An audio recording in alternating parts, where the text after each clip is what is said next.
So my father-in-law brought these really big shop vacs home from somewhere that he was working at, like a coffee place, and because they had coffee on them or stain or something, they were just throwing them out. So I think I'm gonna try to come in here and use them to get some of these cobwebs out of here. I don't know if it'll work or not, but I don't know, I'm gonna try it. Stay tuned for that.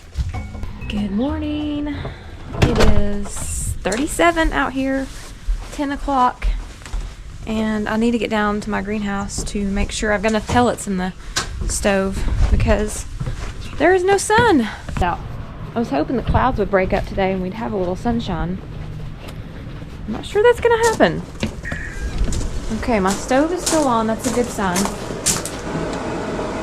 Now, sometimes with this stove, and I don't know if some of the other pellet stoves are this way, but they don't feed down in here really good. So there's still quite a lot of pellets left, but they'll be running out pretty soon right there and they'll just be stuck. So I have to come down here, or my husband, and kind of feed them back down in here. Now they make like an extender, and I don't know for this stove, maybe you can purchase one, that you could really fill these up, which would be nice if you were, you know, gone for a couple days and you need to keep it running, because otherwise, you know, we did fill it up last night, but of course now that it's not sunny, I'm probably gonna have to fill it up some more. So right now we are at 62 in here, which is nice because it's 30 something outside. So, and that's plenty warm enough for the plants. And if we needed to turn the stove up, we could, but there's really no need right now. All right, so let's go check the chickens real quick. Check on their water, make sure they have enough. I don't ever want it to run out. I try to make sure it doesn't get too low just because I've got those heaters in there. I've also got to get to Tractor Supply or somewhere and get some bedding. And we have molting going on in here. And I've determined it is the little cochins that are molting. They're going through like a little juvenile molt, which is really weird this time of year because it's cold. And this is not the time of year you want to be losing your feathers. Some good things to do to combat that is give them extra protein. It'll help them get through the molt, and there's several things you can do. You can get some like game feed. It has a higher protein. You can also crush up a little bit of cat food and put in their feed. You know, there's some other things to add protein, but those are the things that I've done in the past that work fine. All right, we have plenty of warm water. I brought a feeder bin in here. I thought it would be easier to just be able to come in here and give a scoop out real quickly. I used to keep it inside the coop, but I'm thinking about opening up that side of the coop where I kept feed and use it for the cochins maybe to go into, because my ultimate plan is to get a hen door for one of these sides and keep them separated and let some of the chickens be able to come out in free range when I get some netting for them to walk around in the garden and all that kind of good stuff.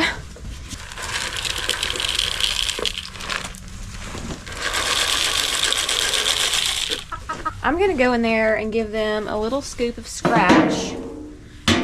They love it. It's good for cold weather, helps warm them up, and I'm gonna collect eggs. So my father-in-law brought these really big shop vacs home from somewhere that he was working at, like a coffee place, and because they had coffee on them or stain or something, they were just throwing them out. So I think I'm gonna try to come in here and use them to get some of these cobwebs out of here. I don't know if it'll work or not, but I don't know, I'm gonna try it. Stay tuned for that. Get out of here. Betty. Betty, Betty, Betty. Come on. Come on, Betty. No, you're not escaping. Oh, there's a little coaching egg. Oh, she's a little escape artist. Okay, one egg. And a bunch of visitors. Nope. Here? I guess so.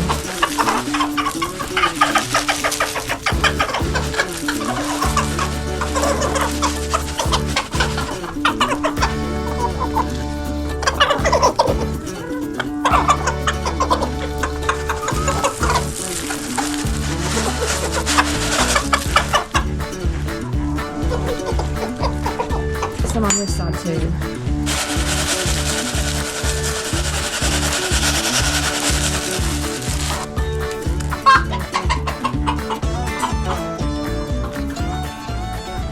Alright, I've been keeping my eggs in here so they don't I don't forget them outside and they freeze. And I keep my cochin eggs up here because I usually turn them just in case I were to want to incubate them at some point in the next week or so.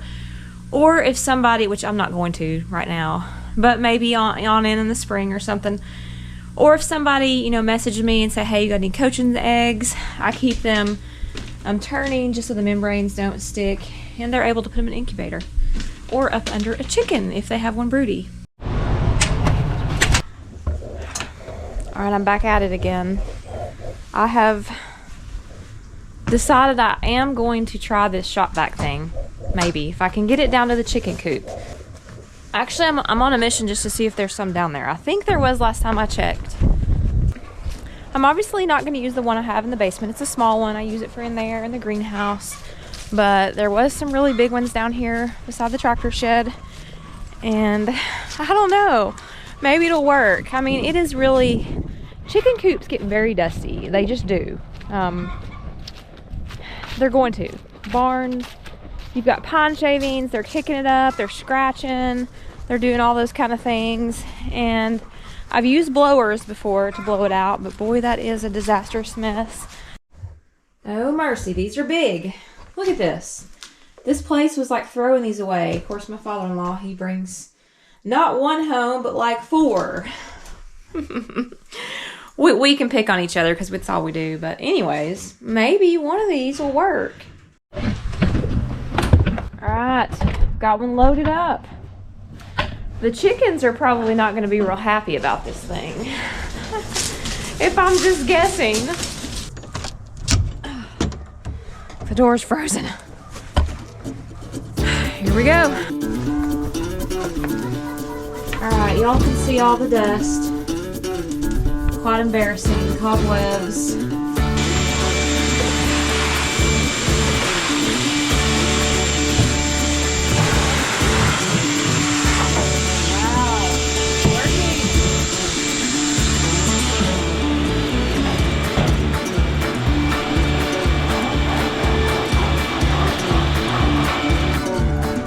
And it smells like coffee. I've got like another little attachment on here. This can just be my dedicated shop vac for the chicken coop. Clean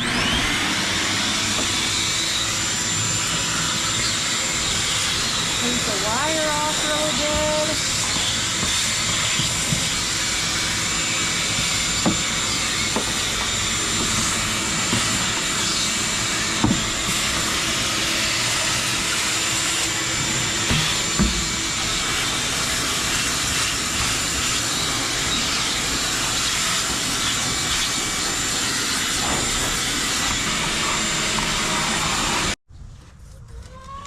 This is amazing. It has worked awesome, and I just like skimmed the surface really.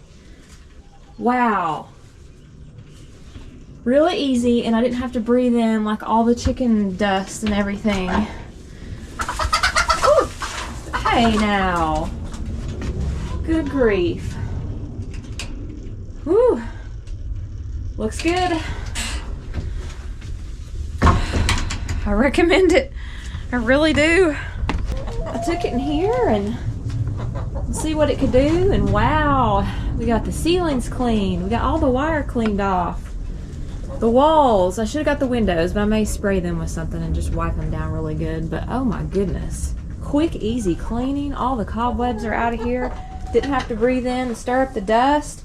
It even sucks off the feathers off the top of the surface of the bedding. So now I just need to probably pull some of this bedding out of here and put on my compost pile, and then wow, just put some new bedding down, and y'all have moved uptown. You got a sparkly new coop. I probably want to put a sticker on it labeled chicken coop so we don't use it anywhere else, but oh, I liked it. Worked out good. Good afternoon. Just got back from church. It is New Year's Eve, and I'm working on my Thumbprint Cookies. It's a sugar cookie mix and some delicious icing. So I've got this started, and then I'm on to bacon wraps. So we are having finger foods tonight next door at my mother and father-in-law's. That is our New Year's Eve tradition. I usually put parchment paper down because it keeps my cookies from burning on the bottom. Y'all ever had a hard time getting this stuff to lay flat? I saw somebody do this on a YouTube video just recently. Crinkle it all up. Open it back out. Perfect. Now I have a recipe for the actual thumbprint cookie part. It is a sugar cookie. And this is actually Betty Crocker mix, which is a quicker way to do it because I've got some other stuff going on. But either way would be acceptable. It's good. This is really good too, but the icing is what makes it delicious. Now you could shape these if you wanted to, but I just use them as drop cookies because for now they're quicker.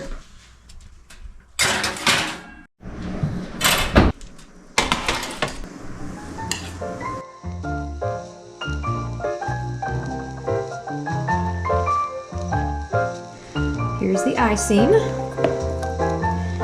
and I'm gonna sample one because I'm the cook and I get to do that.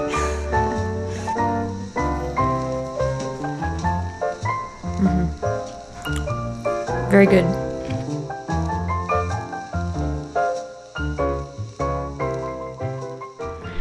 And now I'm making bacon wraps. So literally what I do is just take bread and I cut off the ends, which I will be taking down to my chickens. And you want to slice it up in little strips like this.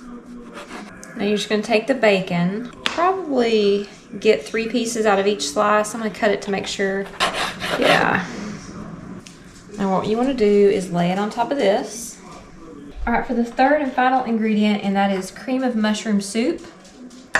And what you want to do is just take a knife and rub some of that on the top of this. And then you're going to take a toothpick and you're going to roll this up. Take a toothpick. And there you go. It's ready to cook. Bacon wraps and cookies are all done. Headed down to the chicken coop to give them a little bit of a treat. Hey chickens! Hello Betty.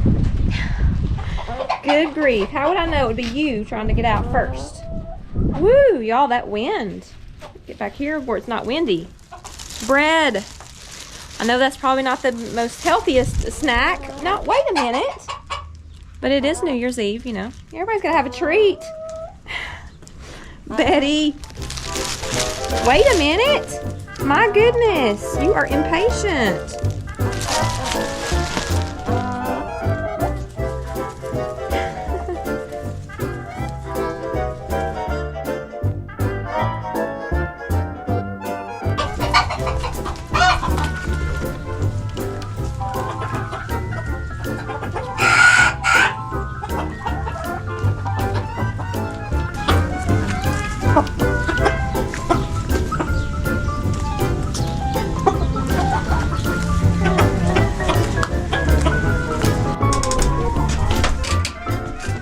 Bucket in here to see if maybe somebody wanted to lay inside here.